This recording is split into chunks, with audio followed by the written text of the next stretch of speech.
Hi guys, this is Hero. How's everyone doing today? So today I'm going over the topic of toxic relationships, right?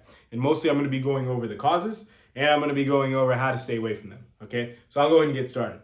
The number one cause of a toxic relationship, and it is really, really simple. There's no reason to overcomplicate this. It's literally just this. Two people don't want to be with each other deep down, but don't want to leave due to some superficial reason, right? That's it. If you see any toxic relationship, this is happening somehow, right? No matter if you're aware of the superficial reasons or what, that's a different story. But this is what's going on, okay? And then something that's also assisting this or supplementing this is that some imbalance is being fed or corrected because of this in the two people, okay? And I'll go ahead and explain this a little bit deeper and give some examples, right? I'll start off with some examples. Let's just say two people are not really, that into each other, but they're just with each other just to get married for the sake of getting married or be with someone for the sake of being with someone, right? That is an example of a toxic relationship. I'll give one or two more. Let's just say there's a girl, she's not that attracted to a guy, but he makes a lot of money, right? So she doesn't really want him, but she'll be with him for that superficial reason. And the guy, he doesn't really find anything too crazy about this girl either that makes her really special to him, but let's just say she's, probably the best looking that he can do. She'll also stay with him he'll also stay with her for this superficial reason, even though both the people don't want to be with each other at all, right? I'll give one more final example before going through. Let's just say there's a guy, he doesn't really find this girl attractive, but he finds her very motherly, and he likes how he takes care of her and things like that. He'll stay, right? He doesn't really want to be with her, but he'll stay due to the fact that she comforts him in superficial reasons, right? And then the girl, she doesn't really like the way the guy treats her or anything like that, but let's just say he's really good looking, right? So she'll stay with him due to some superficial reason, but she doesn't really want to be with him either, right? Usually looks is one of the superficial reasons for one or both of the parties, right? But yeah, those are some examples here, right? So I think you guys get the point, right?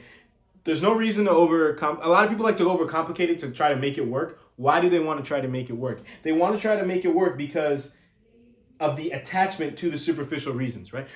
Getting superficial stuff it feels really good, right? Everyone likes, good-looking partner. Everyone likes money. Everyone likes superficial things, right? But they can't always be there, right? So that's why we always try to overcomplicate it and make it work. But usually it just ends up in disaster, okay? Now, what do I mean by here? Some imbalance is being fed or corrected because of this. Okay, you ever notice that people in toxic relationships, a lot of the times they are, it's not like they're just two perfect people coming together and the relationship is a disaster, right? Usually they have individual personal problems that are being glorified or highlighted extremely now that they've, these two, I guess you can say ungrounded people sometimes are coming together, and now the whole thing is, shown to light about each of the people's problems, right? So there's imbalances in both of them, and the imbalances are being fed or corrected because of this, right? There's imbalances that are being fed, right? Like ego validation and things like that. You're just super hungry for ego validation, let's just say, for example, or super hungry for comfort or something like that. That's just being overfed. Or there's an imbalance being corrected, right? Let's just say you don't feel like you get enough validation. You don't feel like you get enough comfort, right? And this relationship gives you that. So that relationship is correcting your imbalance, right? Not in a very healthy way, which I'll explain also in a second. But there's some imbalance being fed or corrected because of this, right? So this is like the basis, the foundation of toxic relationships, right? There's two people, they don't really want to be with each other deep down. And I'll explain a little bit more about how you can tell this later. But they don't want to leave due to some superficial reason, right? And then there's also imbalances that are being fed or corrected because of this. Not properly, but they are, right? I'll move on and I'll go through the whole thing later. So the first thing you want to do, if you're a part of this equation here, is you want to remove the attachment to the superficial reason, right? Let's just say you have, you're attached to someone. I gave the example of looks, right? I'll continue with that. let's just say you don't think you're good looking, so you really value if somebody else is good looking, right? And you'll put up with whatever, you'll do whatever to keep them, right? You want to remove that attachment. And how you remove this attachment, it can be a little tricky, right? If we all knew how to do this, the problem would be solved immediately, right? But you're going to want to need to go inside, right? You're going to need to go in deeper into your mind and everything like that. And you're going to want to see, okay, is there any insecurities, anything, going on inside me that is causing me to be attached to the superficial reason? And if so, I need to accept it, right? And I probably have hundreds of videos by now explaining how to, take care of attachment and things like that, whether the video title directly or indirectly has to do with it, removing attachment, right? But you guys should kind of know by now. Next is you want to fluctuate the imbalance gradually, okay? I'm not sure if fluctuate's the right word here, but I'll continue. Basically, so there's this imbalance, right? Let's just say, for example, I'm not saying this is everybody that has, let's just say, you have an imbalance because, the home you grew up in wasn't that, wasn't that proper, right? Maybe your parents were fighting, parents were not there, one was not there, whatever, right? All kinds of chaos going on inside your house, whatever, right? Growing up. So that's obviously going to lead to an imbalance, right? Or let's just say you've had some really bad relationships in your past. And let's just say not everyone's perfect. There's been some mistakes made or something like that. We've all hit our low points in life. And that's caused some imbalances that's just grown, right? You want to be aware of this imbalance and you want to slowly regulate it back, okay? You do not want to give into this that kind of gives you like fixes of, oh, it's regulated and then, but actually it'll just make it worse right after a very short period of time, all right? This is why they're called toxic relationships, right? Because it kind of gives you the illusion of like, I'm not going to say peace, but it gives you the illusion of being fulfilled when actually it's doing the opposite, right?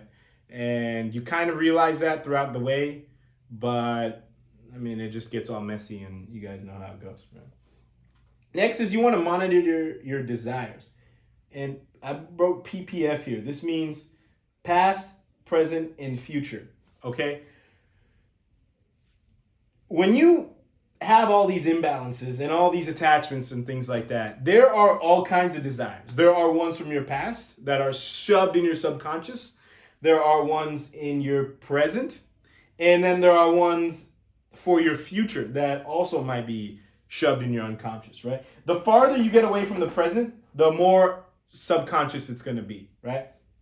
But you need to monitor your desires, okay? You might have all kinds of desires for your future and all kinds of desires from your past that are here in your subconscious, and as well as conscious ones, and including ones that are in the present, subconscious or conscious, that are driving your behaviors, right? And that are forming attachment to possible superficial reasons that can cause you to get into these, and that are creating imbalances and things like that. So you want to monitor these and be, accept these. And I'm going to talk a little bit about these in a second. But also you want to accept sudden swings, okay? So you're going to have emotional swings, right? You're going to have imbalances. You're going to have times when attachments are stronger than others, right? You do not just want to, I'm having an emotional swing. Let me just do, whatever I want, right? And then just makes the problem worse. And then you wonder what you're doing wrong and all this kind of stuff, right? So you want to just accept your swings rather than give in to them. Next thing you want to notice, conventional versus unconventional toxic relationships, right? Sometimes we just think of conventional toxic relationships, which are like those long-term, on and off relationships that we know are never going to work. Our family and friends know that they're not going to work, but we just go through with it because, like I said, it gives us the illusion of being fulfilled, right? Sometimes there's unconventional toxic relationships that are fueling this whole problem, sometimes just as much, if not even worse. And I'll give you an example.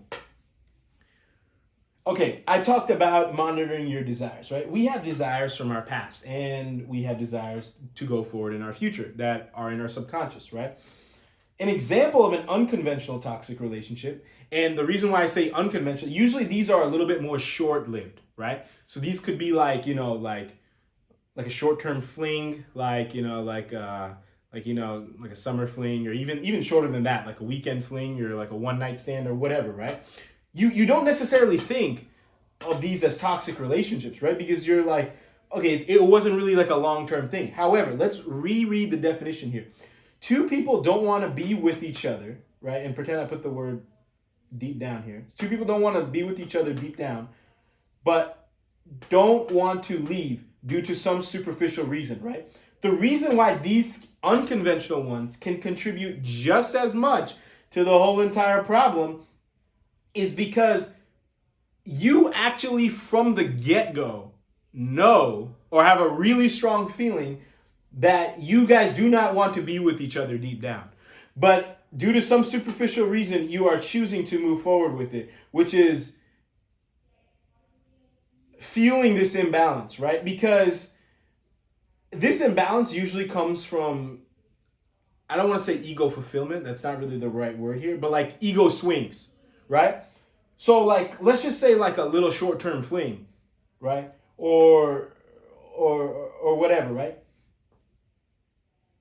That is let's just say part of your past desires, right?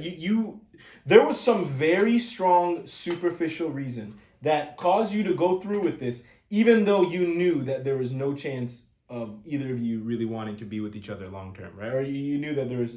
So what's happening is this desire is getting fueled so much, and the past and the future are always connected, right? They encompass the subconscious more. Okay, so when you imbalance one side, you automatically imbalance the other, right? And now you might be wondering, oh, well, how can I imbalance the future if it hasn't happened yet? And how will it affect my past? It's a little bit of a complicated answer, but just the short answer right now before I continue with the video topic. Let's just say you start lying about something in your future, or start overhyping, or start saying, yeah, I'm going to do this, this, and this, even though it's all like, nonsense, like lies, like you're spreading lies about like your future success and things like that. It will diminish the fulfillment of any possible things that you've accomplished in your past, right? Mentally. This is all like your own world, like your own mental thing. It's a lot more complicated of an answer, but it's too complicated to explain right now. I need to keep going forward.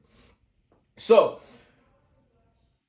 all right, now where was I here? Okay, so I think I was on here, right? So you kind of understand how this all fits in, right? So now you might be wondering, okay, so we understood the causes, we understood what to do, right? So we need to remove the attachment, we need to fluctuate the balances, monitor your desires, accept sudden swings, right? And just be aware of conventional versus unconventional toxic relationships, right? So that we can fix all this.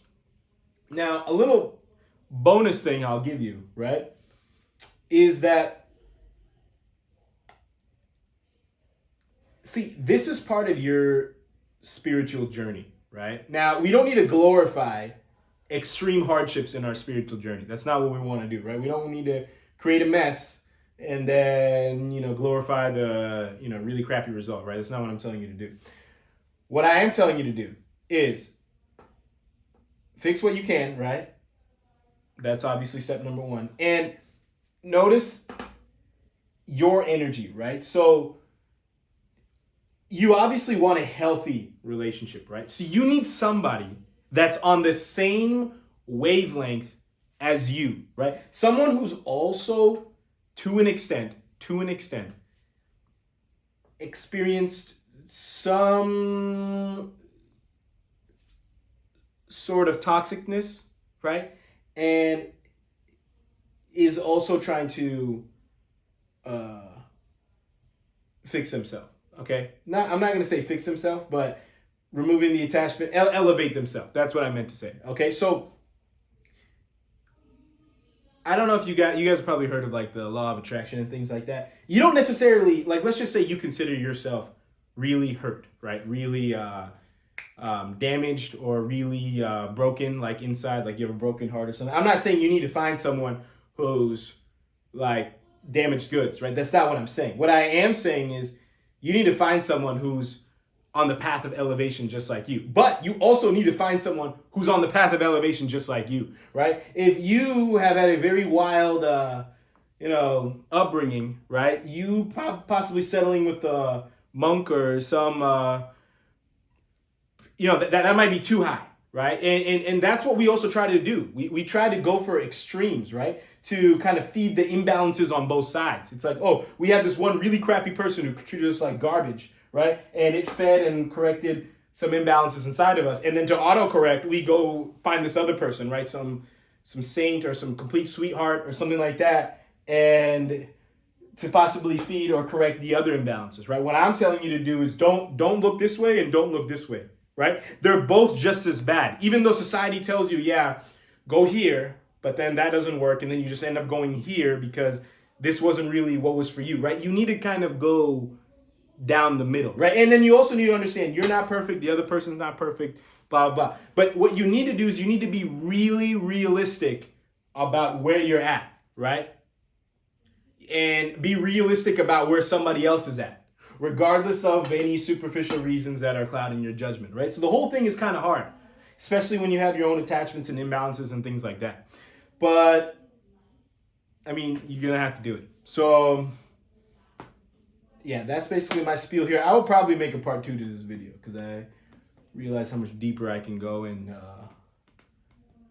all that kind of stuff. But I hope this kind of sheds some light right now, right? And you need to be really realistic, right? Just like, you just need to be realistic in general, right? I always say in my videos, don't go towards so many extremes, right? Don't go towards someone who's like super, like really good looking, right? Like, I mean, obviously you can get lucky and things like that, or don't go to someone like super not good looking. Like, just go towards someone that's like kind of on your level, right? And I know it's kind of tough because not everyone's kind of trying to approach reality with that realistic mindset, right? But that's a completely separate thing, right? You just got to do what you can do, right? You just got to do you, and then I'm not going to say do the right thing, right? But like do the most grounded thing, and I guess just like God and your karma take care of the rest, okay? But hopefully all this made sense. If you